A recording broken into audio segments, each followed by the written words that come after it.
आज की वीडियो में हम पढ़ेंगे प्रोबेबिलिटी चैप्टर। लास्ट वीडियो में हमने डिस्कस करा था इंट्रोडक्शन ऑफ प्रोबेबिलिटी, यानी प्रोबेबिलिटी होता क्या है, हम कैसे प्रोबेबिलिटी फाइंड आउट करते हैं और प्रोबेबिलिटी का फॉर्मूला क्या है। तो उसी से आगे हम मूव करते हैं। आज की एक्सरसाइज है 15.1 जो कि प्रोबेबिलिटी से रिलेटेड है। उसमें हमारा फर्स्ट क्वेश्चन है, in a cricket match a batsman hits a boundary 6 times out of 30 balls she plays. Find the probability that she did not hit a boundary. यानी क्वेश्चन में क्रिकेट मैच से related है और cricket match है, batsman hits a boundary 6 times out of 30 ball, यानी 30 बॉलों में से 6 बॉल्स पर वो बाउंड्री हिट करता है। Find the probability that she did not hit A boundary, और हमें किसकी प्रोबेबिलिटी निकालनी है कि वो जिन बॉलों पर बाउंड्री हिट नहीं करता। तो सबसे पहले हम क्या करेंगे, जो हमें क्वेश्चन में दे रखा है हम उसी से फाइंड आउट करेंगे कि हमारे पास है क्या। तो जैसा कि क्वेश्चन में है कि आउट ऑफ 30 बॉल में से वो 6 बॉल्स हिट करता है, तो हमारे पास टोटल बॉल्स कितनी हो गई, total balls is equal to 30 और हिट बाउंड्रीज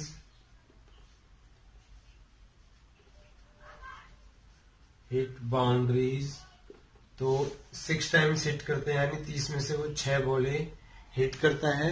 तो अगर 6 बॉल उसने हिट करी तो did not hit boundary, did not hit boundaries. तो ये हो गया, अगर 6 बॉल उसने हिट करी हैं तो कितनी बॉल हिट नहीं करी होंगी, 24। तो हमारे पास ये डाटा आ गया। अब हमें निकालना क्या, find the probability that she did not hit A boundary, यानी हमें उन बॉल की प्रोबेबिलिटी फाइंड आउट करनी है कि जिन पर वो बाउंड्री हिट नहीं करता। तो नहीं करता है, उसके पास हमारे पास 24 बॉल्स है। तो यहाँ पर अगर हम फॉर्मूला निकालें, प्रोबेबिलिटी को पी से डिनोट करते हैं, और कल बताया था हमने कि P क्या होता है, प्रोबेबिलिटी ऑफ इवेंट। तो यहाँ पर इवेंट हमारे पास है probability did not hit ball, probability did not hit boundaries. तो यहाँ पर फेवरेबल आउटकम्स क्या हो जाएगा, did not hit boundary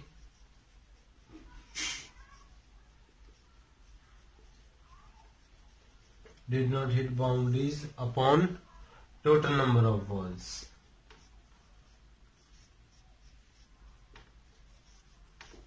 Total number of balls.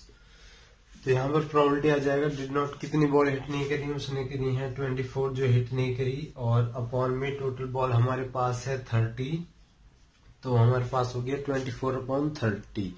अब इसको हम स्मॉलेस्ट टर्म में डिवाइड कर देते हैं। आंसर कभी कभी क्या पॉइंट में भी आ जाता है, फ्रैक्शन में भी आ जाए, तो हमारे दोनों आंसर सही होते हैं। अब हम देखेंगे कि ये दोनों नंबर किस टेबल में आते हैं। तो ये कटेंगे 2 में, 2 1 2, 2 2 4, 2 1 2, 2 5 10, 12/15 आ गया।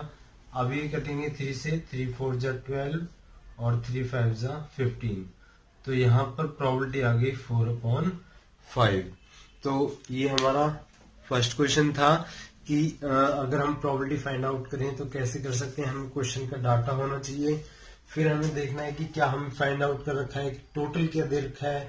मेन है कि यहाँ हम इन क्वेश्चनों में टोटल कैसे पता करें कि टोटल क्या क्वांटिटी है हमारे पास, तो वो हम क्वेश्चन से ही पता कर सकते हैं। तो ये था एक्सरसाइज 15.1। नाउ सेकंड क्वेश्चन है 1500 families with 2 children were selected randomly and following data were recorded. 1500 family पर एक सर्वे किया गया जिसमें कुछ रिकॉर्ड करा है, वो टेबल की फॉर्म में दे रखा है, जिसमें है number of girls in family, यानी ऐसी 2 हमारे पास कॉलम हो गया, जिसमें पहला कॉलम है number of girls in family and number of families.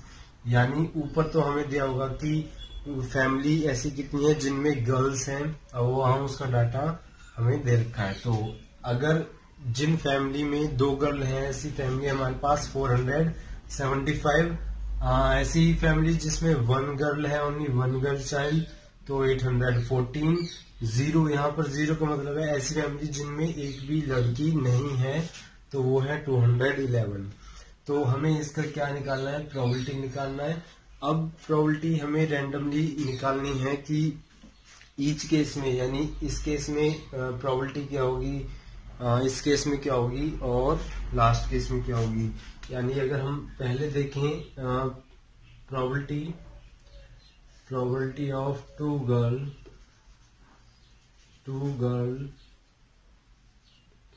Family, तो यहां पर हो जाएगा number of family upon total family. यानी हमें यही तो फाइंड आउट करना है कि ऐसी कितनी फैमिली जिसमें 2 गर्ल चाइल्ड हैं, तो उसमें हम देखेंगे नंबर ऑफ फैमिली कितनी है, 475 अपॉन में टोटल फैमिली हमारे पास होगी 1500।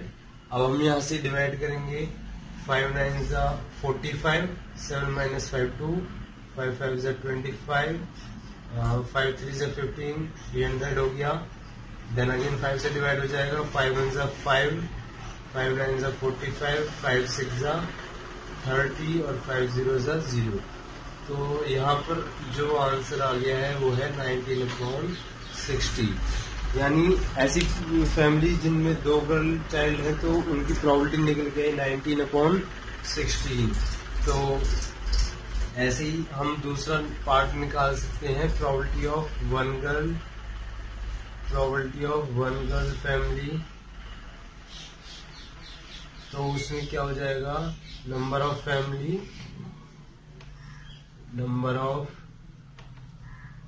Family upon total family. तो नंबर ऑफ फैमिली, ऐसी कितनी फैमिली होगी जिनमें 1 गर्ल है, 814 और अपॉन में 1500। यहां से डिवाइड करोगे तो 2 4 8 और 2 7 14। 2 नंबर एक साथ आएंगे तो 0 आ गया। और अगर हम डिवाइड करेंगे तो 2 7 14, 5 - 4 1, 2 5 10 और 2 0 0। तो जो यहाँ पर प्रोबेबिलिटी निकल के आई हो गया 407/750। ऐसे ही अगर हम यहाँ थर्ड पार्ट निकालें, थर्ड पार्ट क्या है, 0 girl family, probability of 0 girl family. तो हमारे पास नंबर ऑफ फैमिली होगी 211/1500। अब यहाँ से हम क्या देखते हैं कि यहाँ पर हम सिंपल फॉर्म में नहीं बना सकते, क्योंकि यहाँ ऐसी कोई डिजिट नहीं है जो दोनों को सेम नंबर से डिवाइड कर सके। तो इस तरीके से हम प्रोबेबिलिटी फाइंड आउट कर सकते हैं। अगर हम किसी क्वेश्चन में पूछा जाए कि टोटल क्या होगा, क्या टोटल इनका सम 1 आता है, तो हम जो तीनों प्रोबेबिलिटी आई हैं हम उनको प्लस करके देखेंगे, और अगर हमारा +1 आता है तो वहां सेटिस्फाई हो जाता है। कुछ क्वेश्चन में ये चीज पूछ लेते हैं, बाकी ज्यादातर हम प्रोबेबिलिटी निकालते हैं। तो ये था हमारा सेकंड क्वेश्चन, प्रोबेबिलिटी